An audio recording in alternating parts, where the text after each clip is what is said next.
And I'm not afraid to speak up. I'm not afraid to say the wrong things because I feel like I need to be in the room. And I think that's important because I think you need to build that confidence and demonstrate I am a contributing member of this organization or this unit or this whatever it is. And that in turn made me more resilient. And I had a decision to make. I mean, I knew that I was in a state of really like life-threatening physiology, and I could either stop or I could push on. I will either cross the finish line or I'll die trying. Since then, I know that when I get knocked down, when I have like a terrible moment, even a life-threatening moment, that I can respond in a way that gets to the finish line.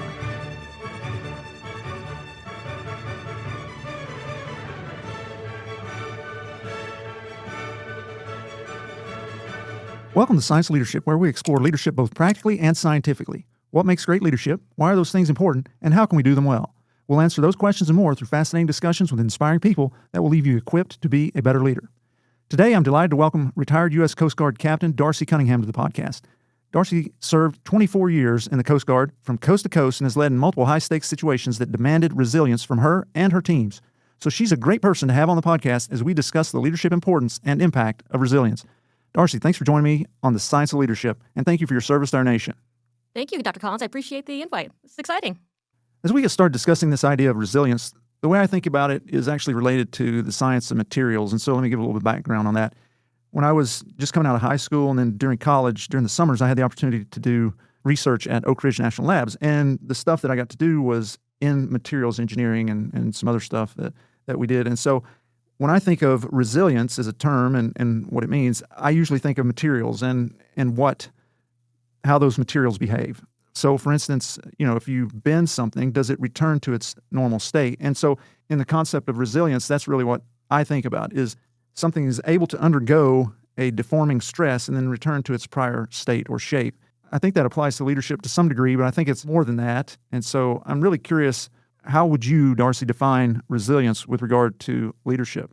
Yeah, there's so many ways you can look at this. In terms of resilience, I would say you're always going to be in a situation where you're going to need to make either short, quick decisions, or maybe you have time to be more strategic and think in the long term. But regardless, you're going to have a well thought out answer, opinion, insight to things that people who below you or a subordinate to you expect you to have. So you're going to be on point, and you're going to have that pressure to have the right thing at the right time in the right place. So being resilient means if you don't have all of that in your responses, how do you bounce back from that? How do you recover from that? And how do you ensure that you're still ensuring that people can trust you, that you will make those right decisions, and that you are the right person to be in that role? Yeah, thanks for sharing that. As I was delving into the scientific literature before our discussion today, I found a lot of authors referred to this definition by a couple of authors, Maston and Gabriel Reed, I should say, in their writings on resilience in development. And that really is looking at youngsters, children. But nevertheless, that definition has been used, and specifically in 2002, which is the most cited work, they defined resilience as behavior that is characterized by consistent positive adaptation in the face of significant adversity or risk. I'm curious what your thoughts are on that. Yeah, I think you can look at it from two perspectives. So there's the resilience and there's the adaptability. And I think they're different, but yet hand in hand. And what I say by that is, so resilient is being able to get up after you've made a mistake, internalizing it, saying, all right, I made a mistake and I'm ready to move on, and being able to move on from that mistake. The adaptability is, what did I learn from that mistake? And how do I leverage the lessons I learned from that mistake to move on more effectively, if I want to move on at all? Yeah, well, I'll admit, I don't necessarily agree with Maston and Gabriel Reed's definition. And it may be because I'm still stuck thinking about materials engineering, but and I'm punctilious on definitions and things. That's why we always start the program with what are we talking about? What's the definition of it? But when I look at this, I think the adaptation component of resilience is a little off target. I think that there's an important distinction between resilience and adaptation. I think those terms are often used interchangeably, and that's especially true in the scientific literature. They're used interchangeably and conflated. But I think they're different in that, as I think about it, whereas resilience is this being able to bend to accommodate a stress and return to our natural state, adaptation is the ability to change to succeed in a given environment. And so I think about sort of Darwinian adaptation, what folks would refer to as evolution. The environment changes, you adapt to it. Certain features then are promoted and others are not. But in thinking simply about adaptation and resilience, when I think about resilience, in my mind, it's like somebody knocks you down, you get back up. Whereas adaptation is more like somebody knocks you down, you figure out how to live on the ground. Your thoughts on that? Yeah, I agree. But again, I think in order to be resilient means you're overcoming the hurdle that you were knocked down by, right? But in order to thrive and continue in that environment, you have to adapt. So I would say they go hand in hand. It's one, being resilient and then adapting. But So a stepwise process in a sense. I think so. And being resilient doesn't mean you're adhering to the status quo, because if you do that, you may fall again, right? So you have to be able to adapt, because, again, you can't go back to what you were dealing with, because you're going to fall again, because for whatever reason you fell down, whether it was because you didn't agree with what was happening, you made maybe a misjudgment on something, or whatever it is. But I think they have to go hand in hand, almost sequential, in order for you to continue what you're doing, where you're going. I really like that. I mean, that's very helpful to me. You've helped me to expand my thought on this, because I was thinking of it in a binary sense. Resilient, you are or not. Adaptation, what does that mean? But here, you really helped me to think about it differently, and that it's more process, right? Resilience, as I was thinking about it, was an event. You have a deforming event, you return. Whereas what you're expanding on is more of this process of, you have a deforming event, you return, but then you adapt so that it doesn't happen again. Correct. That's kind of how I see it, but yeah. Well, that's very helpful. Well, Darcie, I know you have a lot of stories from your career, and I was wondering, do you have one that really showcases what leadership resilience looks like? Can you share that with us? Yeah, I've got a couple, and I'll share one from really my earliest time, from when I was a very junior officer in the Coast Guard. Not necessarily leadership resilience, but it certainly lends to that as I progressed in my career. So when I was a junior lieutenant grade, so that's an O2 in the military, I got passed over for lieutenant. Now, back in my day when promotions came about, promoting to lieutenant was really not a hard thing. You really had to do something quite egregious to not get promoted to lieutenant. Well, what had happened in my situation was I was in flight school. And there was a combination of factors that led to me leaving the program about 4 months into the program. And what happened was, it was obviously documented in my PDR. So from the surface, it looked like I just failed. But again, there was a little bit more to the story. However, when I went up for promotion, they saw that red flag, and there was an automatic passover, right? So, I go home, pity party, of course, right? And I'm going through all the things in my mind. Do I appeal this? Do I highlight some of the medical factors that played into this, what happened to me and all that? And, but after a week of trying to process, oh my God, I have to go to work. I'm going to be embarrassed. All my peers are getting promoted to lieutenant. I'm not. Again, it's hard to get passed over. I just, I struggled with, where do I go from here? And so I decided, you know what? I'm not going to let this get to me. I'm not going to let this get the best of me, because I think I have potential. Now, obviously not as a pilot, but in many other ways. So I, made the decision in my mind, I am going to proceed on. I'm going to do my best and try to get picked up the second time around. I was not willing to let my career end in 4 years. So I went back to work. I did take a whole week off. I really did. I needed to process. And I talked to my boss. I talked to some mentors. And, they just said, go smartly forward, pick your head up, you're doing a great job. But I took it a step above that, and I just looked for any and all opportunities to get out there. I took on several collaterals. I got the unit involved in humanitarian work with Habitat for Humanity, all these things. I got involved in easily 7 or 8 collateral duties above and beyond my job, which I was, again, trying to do as best as I could. And I got picked up the second year. I said, I thought the adversity was going to kill me, but like I said, after I managed to internalize that and process and decide, I managed to persevere. And I never looked back after that. It was never even a blip on any future promotions radar. It was so, that was my resilience, I guess. And in a subsequent story, I had a O3 working for me as a base commander. She was a division chief. She wasn't overly stellar. She was doing just what she had to do. She got passed over for 04 for lieutenant commander, and I had to tell her the news. And so I shared the news with her, and for 2 hours we talked through the why. Why? And I put it on her and say, why do you think you got passed over? And she was surprised, because I think she thought it was kind of a given too. And I said, we need to think about this. We need to talk about all the things, and we finally, I had to put everything back on her. She needed to understand. She needed to come to grips with the why. And she, after 2 hours of discussing it, she figured out the why, right? She continued on the next year, doing pretty much the same thing, but she did it eyes wide open. She understood that what she was doing was not going to get her promoted and she would have to leave the service. But that goes back to a point that I was going to make sooner in terms of aligning your personal values with that of your organization. So when I was passed over for JG, or for lieutenant rather, I had to think about, is the Coast Guard the right fit for me? What are the Coast Guard's values compared to my personal values, and do they align? And that was something that a mentor of mine told me a long time ago. He says, if you're working for an organization whose values don't align with your own, you're not going to be successful, you're going to be miserable, and you're going to fail. And it's just never going to be a right fit. This person, she realized the Coast Guard's values did not align with her own. She had other plans for her family situation and for her personal situation. And before she was out of the Coast Guard, she realized she wanted to work in behavioral health. And she found a job right out of the Coast Guard doing just that.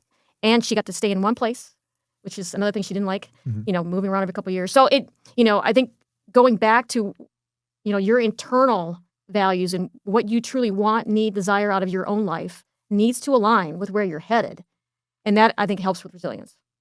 Those are two really great examples of what resilience looks like for leaders. As I was listening and I was thinking about, there's so many different domains in life where we need resilience. And I think that in leadership, most of the time, our resilience is the product, as leaders, our resilience is the product of other things that we face. And so I'll share a little bit of what I'm thinking with regard to this, and I'm curious what your thoughts will be. But a lot of us have had experience in athletics of some sort or other. And there's so many things that I think that we can learn from athletics. And certainly for my own, I played basketball in high school, was heavily involved in intramurals in college, and then been an athlete, what I want to describe as an athlete, I should say, in running and cycling and triathlon and stuff since that time.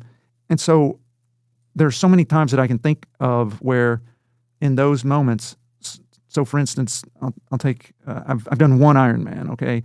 I decided that Ironman, after that race, I decided Ironman is not my distance. Like, it was just not fun. And part of that was because I had what's called hyponatremic dehydration. So, because I sweat a lot, and it was in Texas, my sodium got low, and I was having a lot of very serious, even life-threatening side effects. And there was a moment. So in that particular Ironman, you have to run 3 laps around this lake for the marathon component. And on the first lap, about halfway, maybe 2/3 of the way through that lap, because my sodium was so low, every muscle in both legs seized up. Like imagine the worst cramp you've ever had, but every muscle in both legs doing it. And so I was on this bridge, and I hobbled over and was grabbing the railing on the bridge, and I was just screaming out in pain. And this is the state of folks who do Ironman.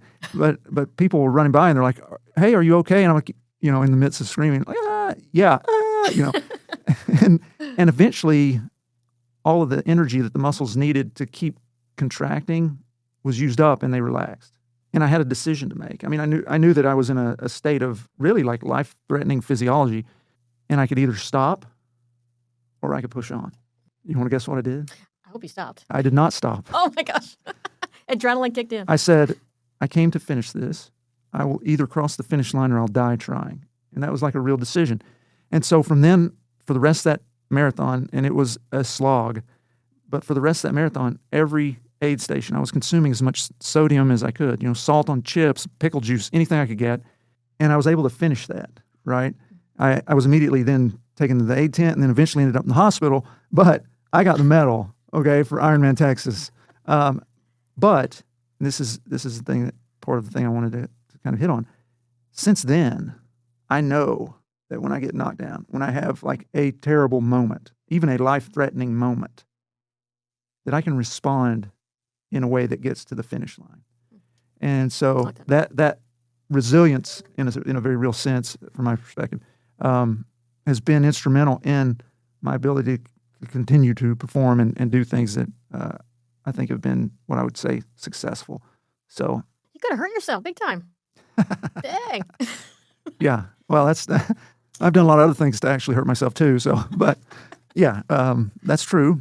But there's this fascinating thing, like you decide, at least this is how I've kind of thought about it. You decide in that moment, what does this mean to you? And it was not getting a medal. It was not finishing that. It was overcoming me in a real sense. So anyway, now, Darcie, let's resume thinking about this. So we've covered what it looks like, and defined it to some degree. I was wondering if you could share from your perspective, why is resilience so important for great leadership? Well, resilience, I believe, makes the leader, right? Because you're going to have so many moments in your career where you're going to have a setback, a roadblock, a failure, whatever it is. But those are the moments you need to have in order to learn, to grow, and to become a good leader. And then when you become that leader and you see those same moments with the people that serve you, look up to you, you'll recognize what you can do to help them overcome those barriers as well so they can also grow. You can't learn without having a mistake or two along the way, right? Absolutely, yeah. And you're not going to be successful if you're not resilient either. Your book had many examples, and I think of one example of, I don't know if it was Oprah Winfrey or Hoda Kotb, famous journalists. They had said that they interviewed 25 different local television networks to get their first job out of college, and they all said no. So had they not got back up, continued on, learned from that one interview to the next and to the next and to the next, they wouldn't have gotten that first break and then gotten to where they were today. So, that's leadership lends to that, because if you don't learn from those mistakes, you're never going to get to where you want to be as a leader. Let me take a minute to break into the podcast here and remind our listeners that my book, The 4 Stars of Leadership, is available on all platforms online. Be sure to check out a copy of the book. I think you're going to love it, and let me know what you think. Back to our conversation. As you were talking about resilience, I was just thinking about the story of Ernest Shackleton. So I'm sure you're familiar with the story, but for our listeners, I think it was 1914 or somewhere around there that Ernest Shackleton was this explorer, and he was wanting to do the first trans-Antarctic trip, basically. The first folks to go from one side of Antarctica to the other, crossing through the South Pole. And so they set out originally from England and ended up in Antarctica, but their ship, called the Endurance, got trapped in an ice floe, and they were trapped on the ice for over a year. This is recounted in multiple books. One book is called Endurance, and honestly, it takes endurance to read. I mean, it's a great story, but it's the book I think could have been a little better. But anyway, and how Shackleton was able to get everybody. Nobody died. It's literally, I can't think of a more incredible story than how he was able to. They were able to bounce back from this. I mean, they were lost. They had no reason to hope, but Shackleton was able to help them all bounce back and all make it successfully back from that failed, doomed expedition. So just absolutely incredible. If you have an opportunity to read the book, again, you'll need endurance, but it's a tremendous story. So that was coming to my mind. Mm-hmm. I think that's also in the leadership moment. Have you read that book? There's like a bunch of short stories. I think that was one of them. Actually. Oh, okay. Very cool. I don't remember. I've read so many leadership books. I don't remember that one. Okay. So, other than Shackleton, Darcie, do you have a good story that you can share with us that really showcases, again, really focusing on a moment where resilience made the difference in being able to accomplish the team's goal or mission? I do. It's a wild story, actually. So I was a young lieutenant at the time, and I was in charge of logistics support for a multi-agency exercise in South Korea. It was called Operation Full Eagle. And we had several planning meetings, of course, leading up to the event. When I actually got in theater, we had a lot of challenges. So the agencies involved were not talking to each other. A lot of the units were trying to figure out how to get basic supplies for, the tent cities or for the operation itself, what have you. And so I immediately was looked at because my name was logistics officer. Can can you get this and that for us? And I was walking around, and people started to know that's the logistics officer. So I was constantly getting people asking about this, that, even though, I wasn't part of their chain, meaning I didn't have money for the Army, I didn't have money for the Navy. But they, again, because I was running around with my head cut off trying to get things done, they started coming to me. So I made a name for myself despite being junior because I knew the right people and the right places to go to get things done and to get the things, right? The Coast Guard liaison embedded in South Korean forces was my boss in theater at the time. And he got a phone call out of nowhere one day saying, we're going to need to put your officer away. And he's like, what do you mean put my officer away? And they said, well, she's been speeding all over town. So we're going to go ahead and put her in the brig here. And he said, you want to put her in they call it the green jail. You want to put her in green jail for speeding. He said, yeah, she can't be running around like that. Because I was literally, when he brought it up, comes out. When he brought it up to me, and speeder. I know. And I looked at him, I said, what are you talking about? He said, you've been speeding. I said, I'm keeping up with traffic. Have you ever driven in South Korea? It's like craziness. It's like the Autobahn in Germany, right? And he's looking at me like with this half smile, like, don't worry about it. He says, this has become a political game because all these units and all these agencies know that you have become the go-to person and it's making everybody else look bad. So as a compromise to the leadership, they took my license away. And my commander assigned me with a chief warrant officer to drive me around to get things done. So that was one, adaptation, if you will. And I took it in stride. I'm like, I'm still going to get this stuff done. We need to make sure these guys are supported, right? So in that same vein, we were driving in a remote area of South Korea to get to one of the Marine Corps units. And I'm in the passenger side of this van. The warrant officer's driving me. We're at a stop sign with some cattle going through, so we had to sit there for a minute. My window was down.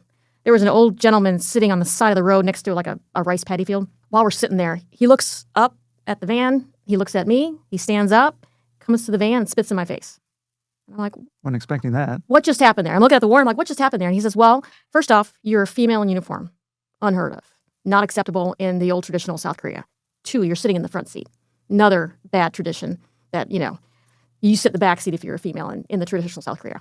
I was like, well, now what do I do? And but then conversely, the South Korean forces were taking pictures with me because I was female in uniform with blonde hair. And they're like, she's a rock star. This is great. So, I was going through all this weird, interactions and setbacks and being told you're going to go to green jail if you drive a car again and all the things. So, but at the end of the day, it was a very successful operation. The fact that I was a female in uniform, I didn't let it get, in my way. And I even had females in the other units saying, what are you doing? Who do you think you are? So there's a lot of adversity, I guess is the point. But I ended up getting a combination medal and somebody recommended me for a field promotion as a result. So I got the job done despite all those roadblocks and being told I couldn't do this and that. And but it just, I'll never forget that experience. But there are a lot of elements as to why I was not given the respect, appreciation for whatever, just because of who I was. Mm-hmm. Female in uniform, young, junior. Yeah. So it was tough, but at the same time, it was a fun story to tell. Yeah.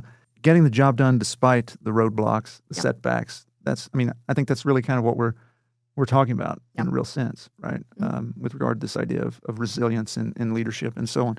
Well, this all, as you might imagine, really fits well with the scientific literature. People started investigating resilience in the 1970s in a real degree, and there were several studies that were done. This one person, Fred Luthens, and his colleagues have published a number of papers on it and shown that resilient leaders create what the authors call positive psychological climates, which really buffer teams against stress and burnout, which we're seeing so much in our society in different domains right now.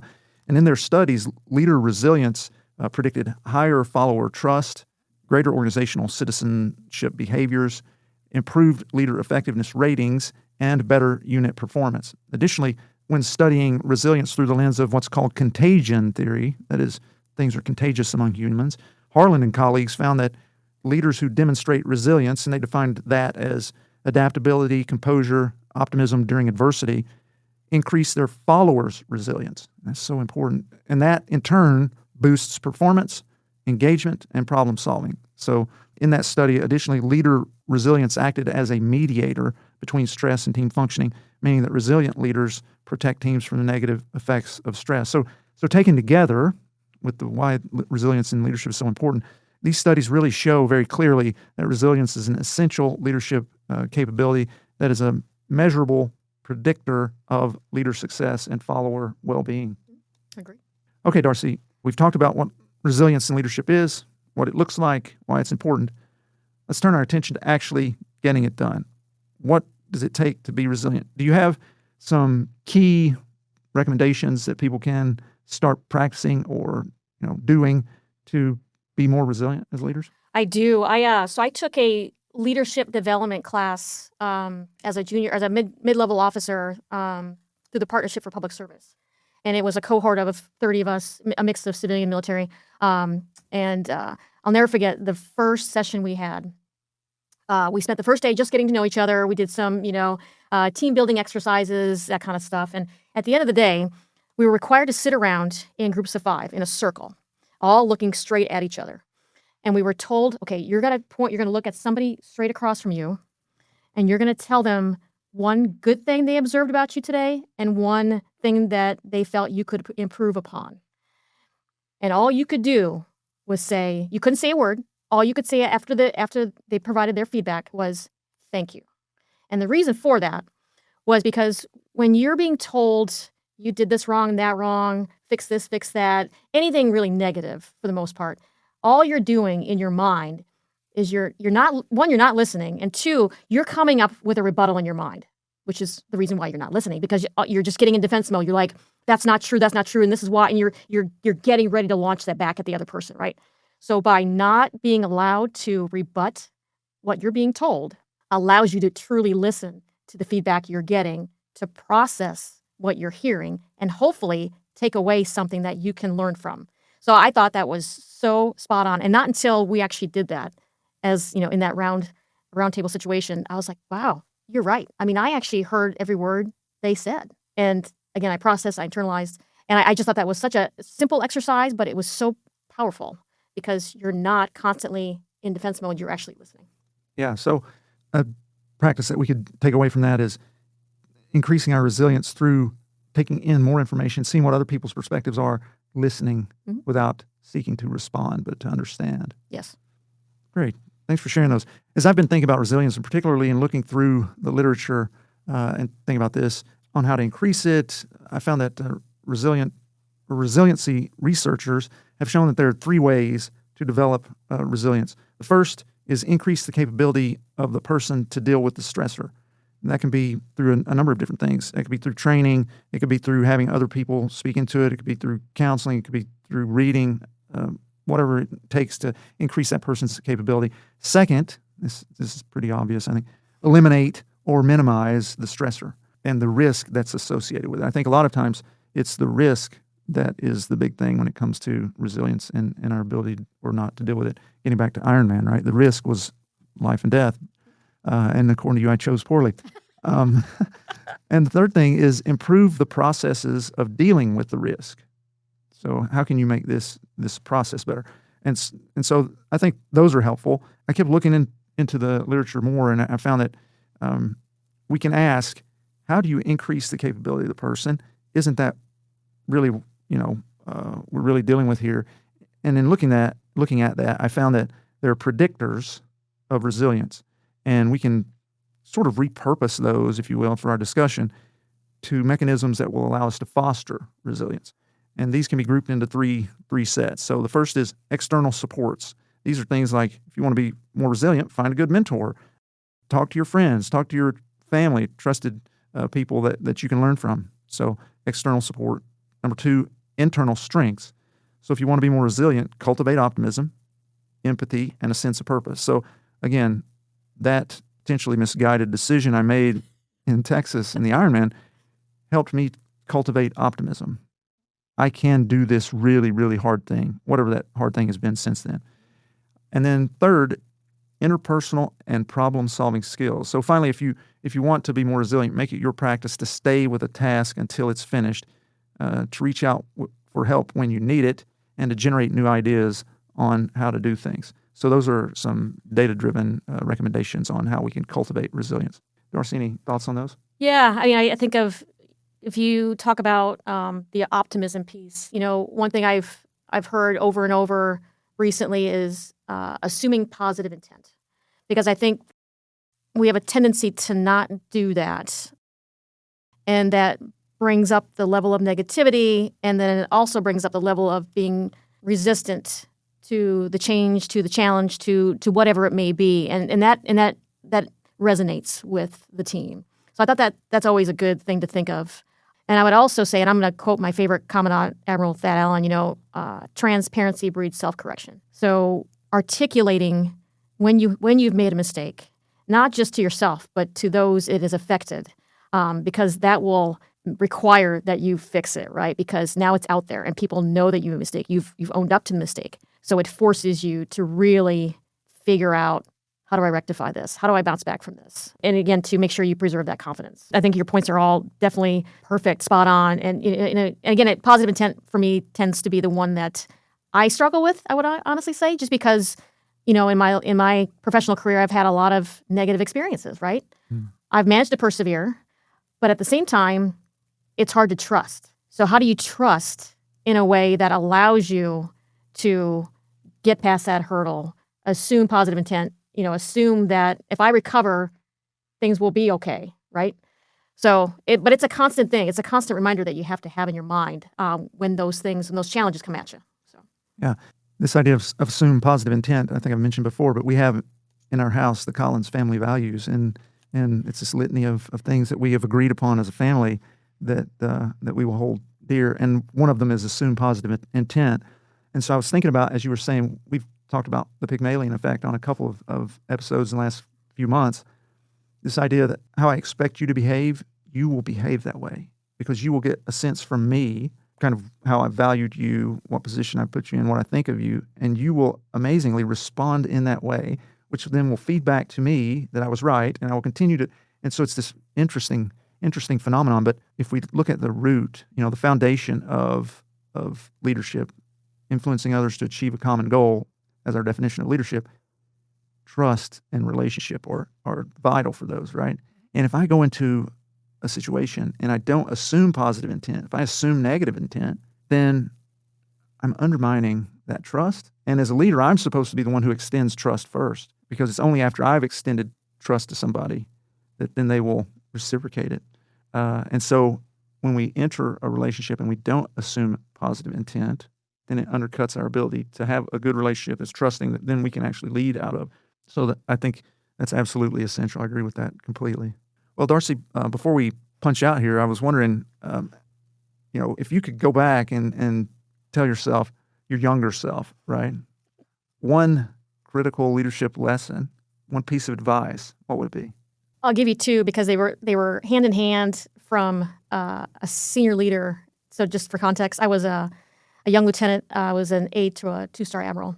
I'll never forget. I was in a meeting with just the admiral's direct staff. So it was just a handful of us, right? And the chief of staff was also in the room, Admiral Kinghorn at the time. And we walk out of the room. And he looks at me and he says, if you're going to be in the room, be in the room. And, I was like, what? At the time I was still very intimidated by flag officers, right? And I said, sir? And he said, listen, if you're invited to a meeting, you're invited because we want your opinion, we value your opinion, we value your input. Your role demands that you play in the decisions we make as a staff. You need to be in the room. I don't care if your answer is wrong. I don't care if it's off base, but I want you to be in the room. You're not a potted plant. You're supposed to be there, right? And then in the same breath, he's like, and don't slouch.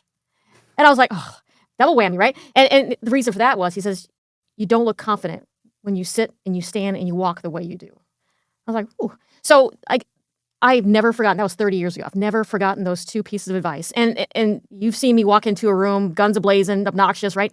And I'm not afraid to speak up. I'm not afraid to say the wrong things because I feel like I need to be in the room. And I think that's important because I think you need to build that confidence and demonstrate I am a contributing member of this organization or this unit or this whatever it is. And I think people see that.